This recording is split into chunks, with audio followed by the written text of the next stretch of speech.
Milagrosa diz então a regra de etiqueta Ladies First. Portanto, é mesmo consigo, Milagrosa, que vamos iniciar esta nossa discussão. Temos aqui este processo, esta adjudicação, este contrato que cai, portanto, de bandeja à mesa do ministro. Estamos a falar de 130 milhões de meticais. E uso de informação privilegiada. Como é que avaliam, portanto, este processo de adjudicação de contratos, a questão da corrupção, de nepotismo, que muitas vezes temos vindo a assistir no nosso país, e por que é importante para o CIP desvendar estes pormenores, portanto, neste âmbito da corrupção em Moçambique? Bom, como CIP, nós olhamos essa adjudicação como sendo uma adjudicação que está envolta a irregularidades, porque há indícios claros de ter sido violada a lei de probidade pública. Olha, a lei de probidade pública ela é clara. Há sim condições para dizermos que há conflito de interesses quando o servidor público ele tem relações de negócios com a pessoa física, neste caso falamos de uma empresa, ou a pessoa física, desculpa, falamos de um cidadão, ou com a pessoa jurídica, neste caso uma empresa, que tenha interesse na sua decisão. Nós, exatamente neste caso, nós temos uma empresa que os seus sócios têm relações empresariais com o atual ministro da Agricultura, Ambiente e Pescas. Então, aqui todos os elementos para dizermos que o ministro possa ter influenciado essa adjudicação, porque não faz sentido para nós, não encontramos razões para fundamentar esse tipo de adjudicação, porque primeiro estamos diante de uma empresa que não reunia a priori os requisitos de elegibilidade. É uma empresa criada recentemente, há 4 meses antes do concurso. Isso significa para nós que foi uma empresa... Não tem nenhum histórico de provisão deste tipo de serviços, portanto, ao Estado moçambicano? Não tem, Clemente. E o mais estranho é que é uma empresa criada à medida das necessidades do próprio concurso. Okay. Né? Então, não tem história. Estamos a falar de uma empresa que foi criada há 4 meses. Nos documentos do concurso, nós tínhamos lá requisitos como a apresentação de uma faturação mínima de 3 anos de exercício fiscal, certo. de 3 exercícios fiscais. Essa empresa não tem nem sequer um exercício fiscal. É um bebê que nem um ano de idade tem ainda. Sim, e não só exigia-se um capital social igual ou superior ao valor do contrato, que era um contrato avaliado em 130 milhões. Essa empresa tem como capital social 1 milhão de meticais, um capital social bastante irrisório para aquilo que é o valor do contrato. Portanto, em termos de critérios de elegibilidade, essa empresa, a priori, teria sido afastada desse concurso. Agora, a questão é, por que ela ganhou o concurso? Antes, talvez, de avançarmos para aquilo que são os critérios de avaliação, por que ela foi admitida? Porque para ser adjudicada, você precisa ser admitida para participar, para concorrer. Se nós estamos a dizer que é uma empresa que a priori não reunia condições, então o que fez com que ela estivesse lá? Então, para nós, o fato aqui é que a empresa tem relações sim com o ministro, porque os sócios que constituíram essa empresa, a Flamingo Investimentos Limitada e o Paulo Awadi, são sócios também numa outra sociedade do ministro. Então, há aqui sim uma relação, então não deixa de ser estranho uma empresa cujos seus sócios têm relações com o ministro, vença um concurso público numa instituição pública tutelada pelo ministro do Ambiente, pelo ministro da Agricultura, Ambiente e Pescas. Portanto, na qualidade de jornalista, não vê nenhuma estranheza nos nossos servidores públicos, em particular os nossos administradores, governantes, ou então funcionários públicos no geral? Não vê aqui nenhuma estranheza quando estes estão profundamente envolvidos em negócios, quando são grandes homens de negócios e ao mesmo tempo lidam com estes processos todos de contratação ou então de outsourcing de empresas? Sim, a respeito disso,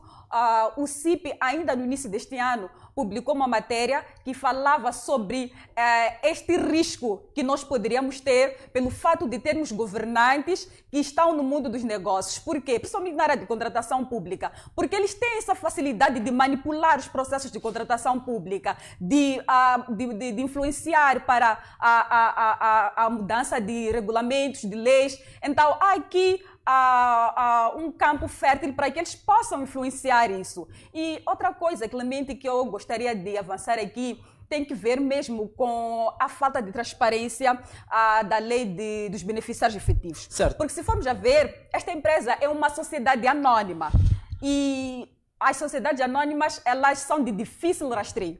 O que acontece é que muitas pessoas politicamente expostas, incluindo empresários que têm relação com pessoas politicamente expostas, se escondem por detrás de sociedades anônimas. E isso para dificultar esse escrutínio por parte da sociedade civil, e nós não sabemos com que o Estado está a negociar. E se nós formos a fundo, vamos descobrir que é mais uma dessas situações em que há lá pessoas que estão em conflito de interesse, que estão a realizar negócios com o Estado. Então, Muito bem. Milagrosa, enquanto vai, portanto, bebendo aqui um bocadinho de água, passo para o seu colega de painel, o Hélio Nhantum, que está aqui do meu lado esquerdo, e vamos novamente trazer a mesma questão a si. Nhantum, como é que aprecia este escândalo que foi despletado pelo CIP, onde o ministro Albino, portanto, aparece como o beneficiário deste concurso, ou pelo menos tem fortes relações com as pessoas por detrás de uma empresa que já a priori não cumpre os requisitos estabelecidos para esta própria contratação. Na sua ótica, o que é que está aqui a acontecer e até que ponto este tipo de situações poderá minar aquele que é o desenvolvimento do nosso país, principalmente no ramo empresarial, que é, na verdade, um dos ramos que está aqui para criar mais empregos. Os empresários têm este papel social de criar empregos e dinamizar a nossa economia. Mas quando as adjudicações não são feitas com alguma transparência, há aqui, portanto, alguma desconfiança de que no lugar de criarmos empregos, estaremos novamente a criar mais ricos no nosso meio. Então, boa noite. Eis então a batata quente para si. Olhando para o preâmbulo de investidura do presidente da República, ele dizia o seguinte: vamos fazer diferente para obter resultados diferentes. E estamos a ver aqui um paradoxal daquilo que o presidente da República falou. Mas eu volto aqui a tecer um comentário que tive há bem pouco tempo com um amigo. Enquanto o partido Frelimo estiver acima dos interesses do Estado moçambicano, naturalmente isto será consequência. Estamos a ver aqui dois grandes pelouros, não somente da agricultura, mas também estamos a ver dos transportes. São esses dois veículos vitais que podem capitalizar, podem trazer aqui uma revitalização para a economia do país. Não tens como falar de independência econômica enquanto tens o Ministério de Transporte inoperante. Não tens como falar de erradicar a fome enquanto temos o Ministério da Agricultura cheio de ratoeiras. Em suma, nós estamos diante aqui de um ato de corrupção. Naturalmente que o ministro ainda goza de presunção de inocência, mas os factos já mostram claramente que aqui existia uma intenção. Estava a ver há bem pouco tempo, antes de chegar até aqui à televisão, que o ministro acabou cortando aquilo que é a sua adjudicação, ou seja, aquilo que é o concurso que lhe levou a ser o homem apontado. Nem foi concurso, aquilo foi uma entrega de bandeja. Por quê? Porque foi uma adjudicação direta, não houve lá quem estivesse a competir em pé de igualdade para que tivesse esta oportunidade. Porque é o empresariado este que acaba perdendo aquilo que é o seu campo de atuação e, consequentemente, irmãos nossos moçambicanos que acabam de ter lá uma oportunidade de ter aquilo que é a sua impecabilidade. Mas, infelizmente, aqui eu dizia que isto é um cartel, não é? Ele disse muito bem na sua investidura, Presidente da República, que quer desmantelar todos os cartéis. É a oportunidade aqui de ele avaliar, ir mais ao fundo e compreender, afinal de contas, com que tipo de homem ele está aqui a contar naquele ministério. Mas, não obstante, nós sabemos que há uma parte dos ministérios onde o Presidente da República não é ele quem indica. Temos a Comissão Política do Partido Frelimo. A Comissão Política do Partido Frelimo tem sido um carrasco para este país. Infelizmente, o Presidente Chapo é mais um homem que está ali na presidência da República, mas no que diz respeito ao comando, às decisões, existem fantasmas por detrás deste Presidente que determinam o que ele tem que ser. Infelizmente, desse jeito, nós não vamos ver um Moçambique diferente. O Presidente da República, ele se calhar ainda não se deu em conta em que país ele se encontra e com quem ele conta dentro do Partido Frelimo para gerenciar este país. É muita coisa junta. Ora, vejamos, uma empresa que está a menos de 5 meses e vai ganhar um concurso tão milionário como este, conforme dizia aqui a colega, como pode? Provavelmente eles viram o bolo e imediatamente submeteram os documentos a quem de direito para com que viesse a aprovar esta empresa para naturalmente ter aquilo que é o seu ganho. Mas graças a Deus eu vou parabenizar aqui o CIP e os demais órgãos de comunicação social que procuram investigar este tipo de matéria matéria para trazer à tona matérias iguais a estas, porque o país não pode estar sistematicamente a ser dilapidado, não é? A ser asfixiado, porque no final das contas no Tesouro Nacional vamos encontrar que não há nada porque o dinheiro entrou no bolso das pessoas. 2, temos a questão das UGEs. As UGEs, não é? Estes departamentos são departamentos de enriquecimento ilícito, porque não faz sentido com que a UGE acaba facultando esta empresa, não é? Para que venha a ser ela a tomar a responsabilidade para o Instituto de Algodão. Não faz sentido. Por quê? Porque é preciso com que esta empresa venha mostrar que ela já fez tanta coisa neste país e que merece realmente dos moçambicanos ou do Estado moçambicano aquilo que é uma aposta. Por quê? Porque o seu histórico é quem vai dizer se realmente é uma empresa, não é, com capital humano, com uma capacidade de tecnologias para avançar com este projeto. São 130 milhões de meticais, não é pouca coisa, é muita coisa. Agora, a pergunta que eu não quero calar é: onde estão os órgãos de justiça? Não quero eu tirar o mérito aqui ao CIP, mas em algum momento o Tribunal Administrativo, a Procuradoria-Geral da República, não é? O Conselho Nacional do Combate à Corrupção, não é? Esses 3 aqui devem articular para desmantelar esses cartéis. Mas nós compreendemos que essas instituições, infelizmente, elas estão partidarizadas exatamente para não conseguirem locomover-se. Acha que depois deste tipo de trabalho que o CIP fez, o Gabinete Central de Combate à Corrupção poderá efetivamente seguir o caso ou poderá fingir demência? Olha, se fores a ver, Clemente Carlos, vais compreender que este departamento, infelizmente, ele está sem meios, está sem recursos, não há capital. E se não há capital, não tem como mobilizar lá os seus homens para irem atrás do problema. O problema, muitas das vezes, eles apanham quando é o CIP, quando é o CDD ou quando é um órgão de comunicação social. É quando eles começam a ir atrás. Vimos há bem pouco tempo a questão do Wilker Dias, que foi submeter a queixa na PGR. Mas em condições normais, num país racional, deveria ser o próprio Estado moçambicano, não é? A intimar aqueles senhores. Estou a falar do comandante-geral da PRM, estou a falar do ministro, mas vimos um homem da sociedade civil a submeter esta queixa. Então, isto mostra claramente que nós estamos a viver aqui num país onde só a ditadura é quem tem peso para fazer as coisas do jeito em que bem entende. Então, para dizer que esta é uma oportunidade do presidente Daniel Francisco Chapo, não é? Mostrar realmente que aquilo que ele mostrou aos moçambicanos na Praça de Independência é realmente uma verdade. Porque este senhor não pode continuar em frente dos destinos deste ministério, porque ele até pode justificar-se. Naturalmente que ele goza de presunção de inocência, mas nós trabalhamos com os factos, não é? Ele acabou agora rompendo com a ligação com este instituto, mas a nódoa já está lá na camisa, não é? Por mais que levem 10 litros de javel, esta nódoa não vai sair. Por quê? Porque os moçambicanos não são mais os mesmos que aquilo que eles faziam anteriormente. Ontem as coisas eram feitas ao seu belo prazer e as coisas terminavam desse jeito, mas hoje não. Hoje temos vários órgãos, hoje temos pessoas capazes de ir buscar aquela informação onde eles muito menos pensam que é possível trazer ao de cima. Isto é fazer com que o país não ande. Isto é negar o bem-estar da sociedade moçambicana. Isto é negar o desenvolvimento econômico deste país. A corrupção. A corrupção é uma doença endêmica que deve ser combatida a todos os níveis. Então, estamos a falar aqui de um ministério, estamos a falar aqui de um senhor que ocupa o mais alto cargo do Ministério da Agricultura. Então, aqui deve haver uma sanção, aqui deve haver uma mão pesada por parte de quem é de direito para desmotivar os demais ministérios que têm intenções iguais a estas. Eu dizia e volto a dizer, o presidente Chapo dificilmente vai governar neste país, porque existe aqui um nível de podridão enraizada dentro deste país que aquele senhor, infelizmente, ele vai ver navios no alto mar e não terá capacidade de pegar os binóculos e ter que compreender para onde vão esses navios, se vão para o leste ou vão para o oeste. Então, este aqui é o momento mais do que oportuno para nós combatermos esse indivíduo, porque um indivíduo como este ministro é inimigo da nação moçambicana, é inimigo do crescimento deste país, é um país que clama por bem-estar, é um país que falta tudo menos alguma coisa. São 130 milhões de meticais que têm que sair do tesouro deste país. Não pode ser. E temos a questão do próprio tesouro, onde para com que o dinheiro venha a sair, tu tens que dar 10%. Quer dizer, os empresários acabam sem ficando aquilo que é o seu espaço de atuação, porque temos políticos a se envolverem em lugares onde não podem. A função do Estado moçambicano é criar políticas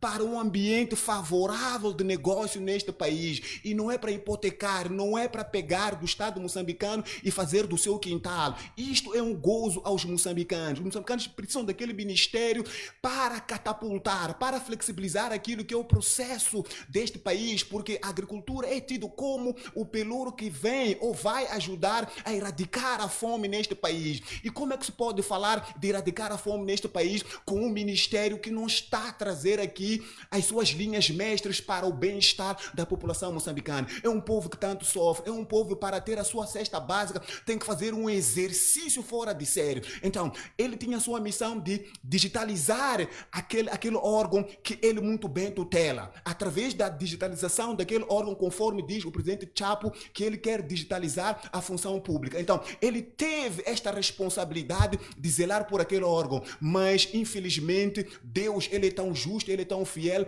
trouxe esta verdade para o CIP. Mais uma vez eu parabenizo o CIP e vamos continuar desse jeito. Nós temos que combater um bom combate, porque estes senhores não podem continuar a asfixiar, a dilacerar o Estado moçambicano. Muito obrigado por ter mencionado aqui o CIP mais uma vez. Volto para si, Milagrosa, aproveitando a deixa. Quando, após a vossa denúncia, horas depois, ou pelo menos já alguns dias depois, vê na comunicação social que o próprio ministro cancelou, portanto, esta adjudicação. Na sua ótica, o que isto representa do ponto de vista de jornalismo investigativo? Bom, tenho primeiro a dizer que este é um resultado, mas para nós isto não pode parar por aqui. Okay. Não basta só cancelar o concurso. Nós queremos saber a questão da responsabilização. Por que está a cancelar o concurso se, em parte, ele não aceita o que o CIP diz, as evidências que o CIP colocou? Então, nós queremos a questão da responsabilização e, acima de tudo, nós queremos que o Gabinete Central de Combate à Corrupção possa investigar possíveis casos de corrupção e todas as ilegalidades que estão em volta dessa adjudicação. O que nós queremos, de fato, é a responsabilização, porque são 130 milhões que advém do cofre público, dinheiro do povo, e que seria usado para poder suprir condições de necessidades básicas que a população enfrenta. Então, é isso que nós queremos. Olha, há um risco muito grande quando nós adjudicamos empresas nessa situação, mediante critérios de favoritismo, empresas que não têm experiência alguma. Há um risco, por exemplo, de as obras não serem bem executadas, a questão da sobrefaturação. Então, isso tudo vai encarecer aquilo que são os custos que o Estado deverá arcar com esse projeto. E também a questão da descredibilização, porque nós estamos a minar um setor empresarial, porque há empresas que, se calhar, têm competências para tal. Então, nós estamos a reduzir a confiança que as empresas têm para com o Estado, assim como a confiança que os cidadãos têm para com o Estado. Portanto, há aqui a questão da responsabilização, porque a lei de contratação é clara quanto à questão da responsabilização. A empresa adjudicada e todas as pessoas que estiveram por detrás desta adjudicação e o próprio ministro, porque o ministro ele foi constituído como entidade competente para questões de reclamações de recurso. Portanto, ele estava lá. Então, nós queremos saber tudo que tem que ver com a responsabilização. E o que devia acontecer com o ministro no âmbito desta responsabilização de que fala? Bom, primeiro nós devemos investigar para apurar aquilo que o CIP alega existir e, havendo isso, a lei de probidade pública é clara. No caso de conflito de interesses, o tratamento nós podemos encontrar na lei penal, que temos a questão da punição com uma pena de 1 até 5 anos de prisão, a questão da multa e se ultrapassar, se calhar, os 3 anos, não me vem aqui em mente, a questão da exoneração. Okay. Então, nós queremos que o Gabinete Central de Combate à Corrupção tome uma iniciativa e faça uma investigação e também apelamos para que não seja uma investigação isolada. Nós, como sociedade civil, queremos participar, queremos acompanhar os contornos dessa investigação, principalmente num contexto que nem esse, em que não há credibilidade naquilo que são as entidades do Estado. O CIP várias vezes pediu para constituir-se em assistente para acompanhar os diversos casos que o CIP denunciou e não nos foi aceite, e também não vimos resultados daquilo que foi a nossa denúncia. Então nós queremos sim fazer parte dessa equipa que irá investigar esse caso para acompanhar de perto os contornos. E por que o CIP não tem tido esta oportunidade de se constituir assistente em processos que o próprio CIP tem despolitado? Eu não sei porque, se calhar o próprio Gabinete Central de Combate à Corrupção poderia dizer, mas isso é um fato. O CIP não tem sido chamado e nem temos tido retorno daqueles que são os contornos das nossas denúncias. Se calhar por causa dessa forma como o CIP é visto. O CIP é visto muitas das formas como alguém do contra. Uma espécie de oposição. Sim, uma espécie de oposição, e não deveria ser Vós assim. sois de oposição? Nós não somos de oposição. Nós não somos de oposição, como o nosso diretor ele diz, nós somos um grupo de cidadãos que queremos influenciar na transparência e na integridade da gestão pública, porque, Clemente, eu sou moçambicana.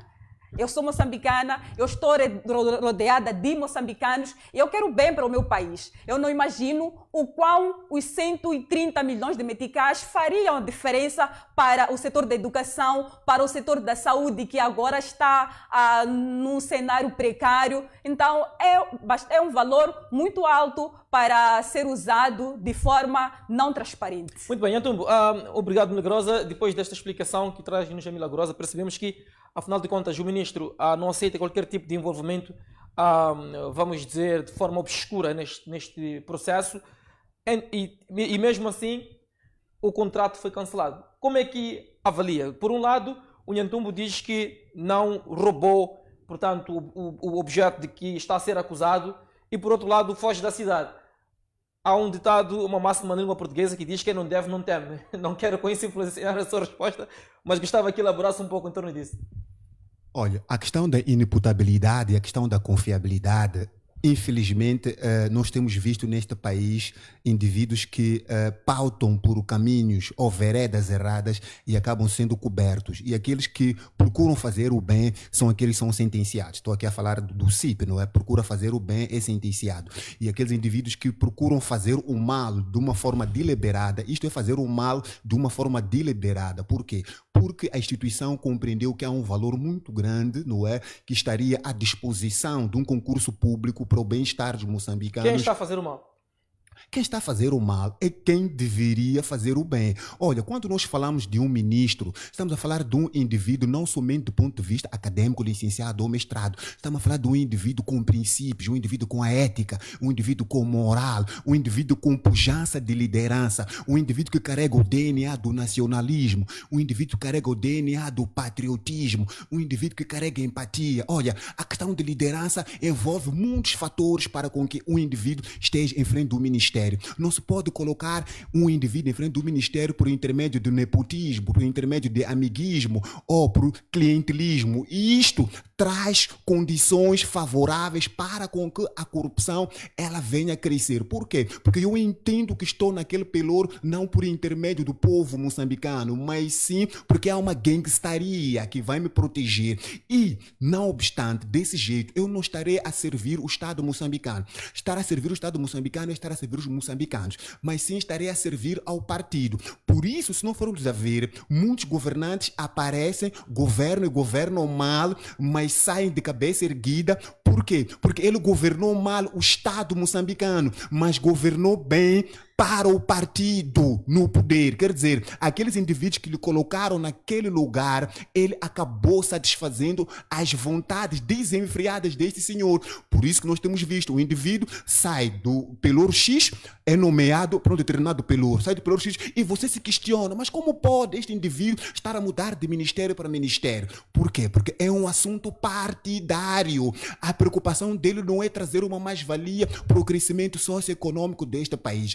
Quer dizer, nós estamos aqui numa espécie de uma anarquia, onde é a selva, onde o leão tem suas presas, quem não conseguir se defender será devorado. É um Estado falhado, é um Estado capturado. Olha, nós temos que compreender que este Estado moçambicano é um Estado pró-ocidental. O que é um Estado pró-ocidental? É um Estado que está sendo monitorado à distância, porque quanto mais este país ele naufragar, ele vai tirar mais valias para aqueles que têm aquilo que é a vontade de ver este país afundar. Não somente para a questão da agricultura, olha para a própria educação. A educação é determinante para com que nós tenhamos o homem do amanhã, mas veja como é que a Frelimo, o Estado moçambicano, tem tratado a educação. O que é que se espera desses nossos irmãos, filhos no futuro, onde tu tens uma passagem automática? O que é que significa uma passagem automática onde o aluno nem sequer tem material, nem sequer tem o seu livro, nem sequer conseguiu ter uma refeição para ter uma passagem automática? Olha, em países do primeiro mundo, onde as crianças têm um leite, têm um queijo, têm um fiambre, é inadmissível com que esta criança tenha uma passagem automática.